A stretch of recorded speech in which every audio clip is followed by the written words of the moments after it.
அனைவருக்கும் வணக்கம். இன்றைக்கான தேதி 25/2/2024 ஞாயிற்றுக்கிழமை. தினசரி வானிலை அறிக்கை. வானிலை அமைப்பு பொறுத்தமட்டில் நேற்று முன்தினம் பிப்ரவரி 23ஆம் தேதி மாசி பௌர்ணமி முன்னிட்டு திருவண்ணாமலை கிரிவலம் திருவண்ணாமலை கிரிவலம் சென்றதன் காரணமாக நேற்றைய தினம் பிப்ரவரி 24ஆம் தேதி வானிலை அறிக்கை வழங்க முடியவில்லை. நேற்று தமிழகத்தில் கரூர் பரமத்தியில் 38.5 டிகிரி செல்சியஸ் அளவுக்கு அதிகபட்ச வெப்பநிலை பதிவாகியுள்ளது. வங்கக்கடல் மற்றும் அரபிக்கடலில் உயரழுத்தத்தின் தாக்கம் நீடிக்கிறது.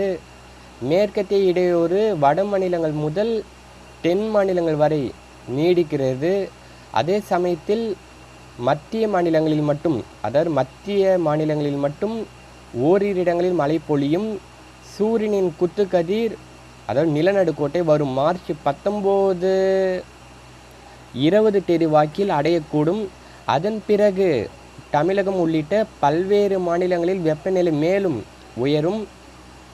தெற்கு இந்திய பெருங்கடலில் நீடிக்கும் எலினோர் புயலானது இன்றுடன் வலு இழக்குமா அல்லது மடகாஸ்கர் நோக்கி மேலும் நகருமா என தொடர்ந்து ஆய்வு பணி தொடர்கிறது. நாளைய தினம் ஆய்வு செய்து அறிக்கை வழங்கப்படும். செங்கல்பட்டு மாவட்டத்தை அடிப்படையாக கொண்டு இன்று சூரியனின் உதயம் காலை 6:27 மணிக்கு உதயமாகி இருக்கும். மாலை 6:17 மணிக்கு மறையக்கூடும். சந்திரன் இரவு 7:02 மணிக்கு உதயமாகி காலை 6:57 மணிக்கு மறையக்கூடும். இன்று சந்திரன் 99% அளவுக்கு தென்படும். இன்று முதல் சந்திரனின் அளவு குறையக்கூடும். வானிலை எதிர்பார்ப்புகள் பொறுத்தமட்டில் இன்று பிப்ரவரி 25 பொறுத்தமட்டில் தமிழகம் மற்றும் புதுச்சேரியில் பெரும்பாலும் வறண்ட வானிலை காணப்படும். நாளை முதல் மேற்கு தொடர்ச்சி மலை மாவட்டங்களில் ஆங்காங்கே மழை பதிவாகும். தினசரி ஆய்வு செய்துதான் அறிக்கை வெளியிடப்படும்.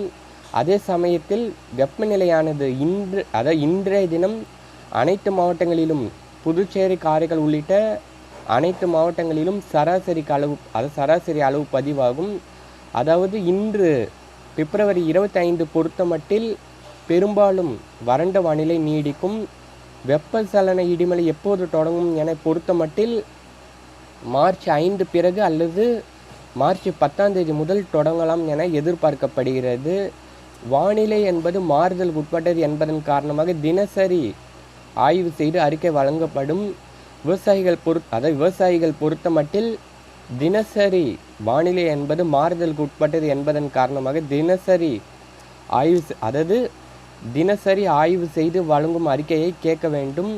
தெரியாத பிற விவசாயிகளுக்கு நம்முடைய வெதர் சயின்ஸ் யூடியூப் சேனலை அறிமுகம் செய்ய வேண்டும்.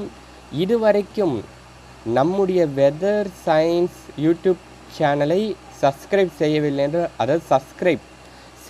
என்றால் சப்ஸ்கிரைப் செய்து வைத்து கொள்ளுங்கள்.